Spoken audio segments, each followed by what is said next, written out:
Pemerintah Kabupaten Buleleng kembali mengusulkan ratusan formasi CPNS di Kabupaten Buleleng. Dalam formasi tersebut, tenaga guru dan kesehatan masih menjadi prioritas, mengingat banyaknya pegawai CPNS yang memasuki masa pensiun.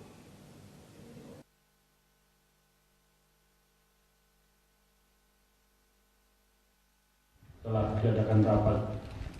Data Badan Kepegawaian dan Pengembangan SDM Kabupaten Buleleng menyebutkan, dari 165 usulan CPNS rinciannya sebanyak 84 formasi tenaga guru, 26 untuk kesehatan, dan 55 untuk tenaga teknis. Sekretaris Daerah Buleleng Dewa Puspaka mengatakan, jumlah usulan tersebut masih jauh dari kebutuhan yang ada. Disebutkan sesuai dengan analisis beban kerja, kebutuhan pegawai di lingkup Pemkab Buleleng melebihi 2.000 pegawai negeri. Namun hal tersebut juga disesuaikan dengan kemampuan dana daerah sendiri. Sejauh ini, bukaan CPNS belum resmi dibuka dan puluhan CPNS di Buleleng sudah memasuki masa pensiun. Sehingga Buleleng saat ini krisis pegawai negeri sejak beberapa tahun terakhir.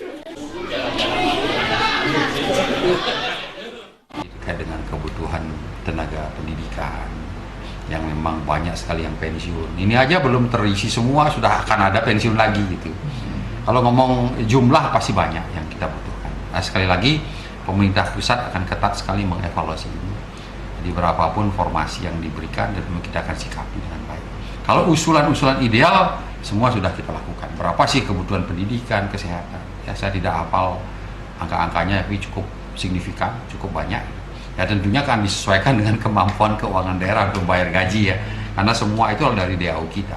Di sisi lain kan kebutuhan akan program kegiatan untuk menjawab visi misi Bapak Bupati dalam RPJMD juga membutuhkan dukungan anggaran yang tidak kecil. Hingga kini Pemkab Buleleng masih menunggu pengumuman resmi dari Menpan RB untuk formasi CPNS tahun ini. Pemkab Buleleng berharap mendapat jatah yang cukup banyak guna mengatasi krisis tenaga PNS saat ini.